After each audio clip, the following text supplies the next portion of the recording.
আসসালামু আলাইকুম। বার্ষিক মূল্যায়ন প্রস্তুতি 2024 অষ্টম শ্রেণীর ইতিহাস ও সামাজিক বিজ্ঞান বইয়ের শিকন অভিজ্ঞতা 8 বিশ্ব প্রেক্ষাপটে সামাজিক ও সাংস্কৃতিক ইতিহাসের বৈচিত্র্যময় গতিপথ। এই শিকন অভিজ্ঞতাটি থেকে আমি বহু নির্বাচনী এক কথায় উত্তর ও সংক্ষিপ্ত প্রশ্নের আলোকে কিছু প্রশ্নের উত্তর এখন আমি প্রদান করব। তাহলে চলুন শুরু করা যাক। প্রথমেই এখানে এটা হচ্ছে যে 1 নম্বর প্রশ্ন, আমাদের চারপাশে প্রতিনিয়ত কি ঘটে চলছে? এর উত্তর হচ্ছে নানা ধরনের পরিবর্তন। এরপরে 2 নম্বর হচ্ছে যে প্রাকৃতিক, রাজনৈতিক বা সামাজিক কাঠামোর যে কোনো পরিবর্তন কোথায় প্রভাব ফেলে?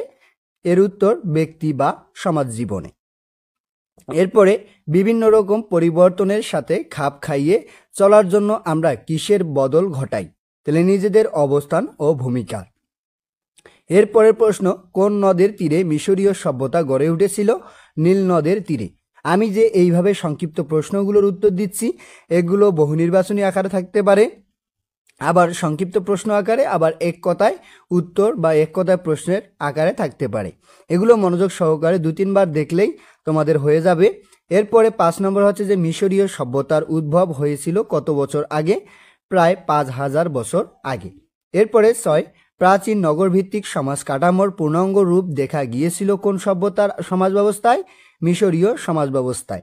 এরপরে মিশরীয় সমাজে মানুষ কয়টি শ্রেণীতে বিভক্ত ছিল? 3টি শ্রেণীতে বিভক্ত ছিল।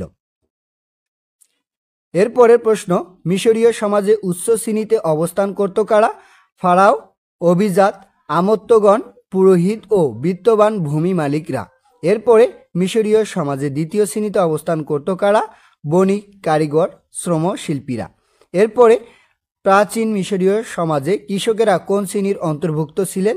তৃতীয় শ্রেণীর অন্তর্ভুক্ত ছিলেন। এরপরের প্রশ্ন, প্রাচীন মিশরীয় সমাজে ভূমিদাস হিসাবে ভূমি মালিকদের জমিতে কাজ করতেন কারা? এরপরে হচ্ছে এর উত্তর হচ্ছে কৃষকেরা। এরপরে মিশরের রাজা বা শাসকের উপাধি কি ছিল? এর উত্তর ফারাও। মিশরীয়দের সমাজ ব্যবস্থায় মূল ভিত্তি কি ছিল? পরিবার। মিশরীয়দের প্রধান দেবতার নাম কি ছিল? উত্তর সূর্য দেবতা আমানরে। এরপরে মৃত্যুর পর ফারাওদের দেহ সংরক্ষণের জন্য কি করা হতো? বিশেষ কায়দায় মমি করা হতো। এরপরের প্রশ্ন, মমিগুলো কোথায় রাখা হতো? বিশাল আকৃতির পিরামিডে। এরপরের প্রশ্ন, চন্দ্র পঞ্জিকার উদ্ভাবন করেছিলেন কারা? তাহলে মিশরীয়রা। তারপর হচ্ছে মিশরীয়রা 365 দিনে বছর হিসাবে করে সৌরপঞ্জিকা তৈরি করেছিলেন কখন? আনুমানিক 4200 সাধারণ পূর্বাব্দের দিকে। এরপরের প্রশ্ন, 30 দিনে 1 মাস, 12 মাসে বছর হিসাবে কারা আবিষ্কার করেছিল? মিশরীয়রা। এরপরের প্রশ্ন, প্রতি 4 বছর পর পর 366 দিন বছর পর গণনার রীতি চালু করেছিলেন কারা? মিশরীয়রা। সূর্যঘড়ি আবিষ্কার করেছিল কারা? মিশরীয়রা। এরপরের প্রশ্ন, পৃথিবীর ইতিহাসে প্রথম লিপির উদ্ভাবন করেছিলেন কারা? তাহলে মিশরীয়রা। মিশরীয়দের চিত্রভিত্তিক লিপির নাম কি? তারপর হায়েরোগ্লিফিক। এরপরে হায়েরোগ্লিফিক নামটি কাদের দেওয়া? গ্রিকদের দেওয়া। এরপরের প্রশ্ন, মিশরীয়রা লেখার জন্য কোন কাগজ ব্যবহার করত? তাহলে প্যাপিরাস কাগজ ব্যবহার করত। তারপরে 26, বর্তমান ইরাকের টাইগ্রিস ও ইউফ্রেটিস নদীর মধ্যবর্তী অঞ্চলে কোন সভ্যতা গড়ে উঠেছিল? মেসোপটেমীয় সভ্যতা। এরপরে প্রশ্ন, মেসোপটেমীয় সভ্যতা কোন গুলোর সমন্বিত রূপ? তাহলে কোন সভ্যতাগুলোর সমন্বিত রূপ? সুমেরীয়, ব্যাবিলনীয়, এশরীয়, ফনেশীয়, আক্কাদীয়, তারপর হচ্ছে যে ক্যালেডীয় সভ্যতা। মেসোপটেমিয়া শব্দের অর্থ কি? 2 নদীর মধ্যবর্তী দেশ। এরপরের প্রশ্ন, মেসোপটেমিয়া সভ্যতার শ্রেণীভিত্তিক সমাজ ব্যবস্থায় সর্বময় ক্ষমতার অধিকারী কে ছিলেন? রাজা ছিলেন। এরপরে মেসোপটেমিয়া সভ্যতার অগ্রদূত বলা হয় কোন সভ্যতাকে? সুমেরীয় সভ্যতাকে। এরপরে কিউনিফর্ম লেখন পদ্ধতি আবিষ্কারক কারা? সুমেরীয়রা। এরপরে সুমেরীয়রা কিউনিফর্ম লেখন পদ্ধতির আবিষ্কার করতে কত সাধারণ পূর্বাব্দে? তাহলে হচ্ছে যে 3000 সাধারণ পূর্বাব্দে। এরপরে হচ্ছে কি গিলগামেশ মহাকাব্য রচনা করেছিল কারা? তাহলে সুমেরীয়রা। এরপরে প্রশ্ন, প্রথম চাকাচালিত যানবাহনের প্রচলন হয় কোন সভ্যতায়? সুমেরীয় সভ্যতায়। এরপরের প্রশ্ন, সুমেরীয়দের স্থাপত্যবিদ্যায় অন্যতম শ্রেষ্ঠ কীর্তি কোনটি? তাহলে জিগুরাত ধর্ম মন্দির। এরপরে 38 নম্বর প্রশ্ন হচ্ছে 7 দিনে 1 সপ্তাহ এবং 24 ঘন্টায় দিনের নিয়ম প্রবর্তন করেছিল কারা? সুমেরীয়রা। এরপরে সভ্যতার ব্যাবিলনীয়দের গুরুত্বপূর্ণ অবদান রয়েছে কোন ক্ষেত্রে? তাহলে আইনের ক্ষেত্রে। এরপরে 40 ব্যাবিলনের সভ্যতার আইন সংকলন প্রবর্তন করেছিলেন কে? তাহলে হাম্বরি রাবি। তারপরে হচ্ছে যে গ্রিক সভ্যতা গড়ে ওঠার পেছনে কোন প্রাকৃতিক উপাদানটি ভূমিকা রেখেছিল? তাহলে সমুদ্র এর উত্তর।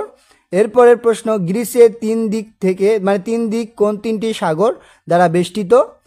এড্রিয়াটিক সাগর, ভূমধ্য সাগর ও ইজিয়ান সাগর। এরপরের প্রশ্ন, আনুমানিক কত সাধারণ পূর্বাব্দে গ্রিক সভ্যতার যাত্রা শুরু হয়? এর উত্তর হচ্ছে আনুমানিক 1200 সাধারণ পূর্বাব্দে। এরপরের প্রশ্ন, গ্রিসের কোন নগর গণতন্ত্রের সূতিকাগার হিসাবে পরিচিত? হচ্ছে এথেন্স। এরপরের প্রশ্ন, প্রাচীন গ্রিসের সমাজ কোন দুটি শ্রেণীতে বিভক্ত ছিল? অভিজাত এবং শোষিত শ্রেণীর। এরপরের প্রশ্ন হচ্ছে যে প্রাচীন গ্রিসের সকল সম্পদ এবং প্রশাসনিক সুবিধার অধিকারী ছিলেন কারা? তাহলে অভিজাতরা। এরপরের প্রশ্ন, বিভিন্ন অঞ্চলের সঙ্গে বাণিজ্যিক যোগাযোগের জন্য গ্রিকরা কি ব্যবহার করত? বিভিন্ন ধরনের সমুদ্রগামী জাহাজ। এরপরের প্রশ্ন, জাহাজ নির্মাণ ও চালনায় কারা অত্যন্ত দক্ষ ছিলেন? গ্রিকরা। এরপরের প্রশ্ন, গ্রিকদের জাহাজকে কি বলা হতো? তাহলে ট্রিয়েম বলা হতো। এরপরের প্রশ্ন, স্থাপত্য, ভাস্কর্য, সাহিত্য, দর্শন, নাট্যকলা, খেলাধুলা, রাজনীতি, জ্ঞান বিজ্ঞান চর্চায় কোন সভ্যতার অবদান সমকালীন ও অন্য সব সভ্যতাকে ছড়িয়ে গিয়েছিল? গ্রিক সভ্যতার। এরপরে ইতিহাসের জনক হেরোডোটাস এর জন্ম কোথায়? তাহলে এর জন্ম হচ্ছে যে প্রাচীন গ্রিসে। এরপরে হচ্ছে যে হেরোডোটাসের প্রথম ইতিহাস সংক্রান্ত বইয়ের বিষয়বস্তু কি ছিল? গ্রিক ও পারসিক যুদ্ধের ঘটনা। এরপরে থেলিস, সক্রেটিস, প্লেটো, এরিস্টটল এর মতো খ্যাতিমান দার্শনিকদের জন্ম কোথায়? তাহলে হচ্ছে যে প্রাচীন গ্রিসে। এরপরের প্রশ্ন, রেনেসাঁ শব্দটি কোন ভাষার? তাহলে রেনেসাঁ শব্দটি ফার্সি ভাষার শব্দ। রেনেসাঁ অর্থ কি? পুনর্জাগরণ বা নবজাগরণ। এরপরে প্রশ্ন, ইউরোপীয় সমাজ কত বছর ধর্ম দ্বারা প্রভাবিত ছিল? প্রায় 1000 বছর। তাহলে আজকে এ পর্যন্তই। এর পরবর্তী ভিডিওতে আমি এর দেওয়া পরের প্রশ্নগুলোর উত্তর নিয়ে আলোচনা করব। ধন্যবাদ সবাইকে এতক্ষণ সঙ্গে থাকার জন্য। ভিডিওটি ভালো লাগলে লাইক এবং সাবস্ক্রাইব করবেন।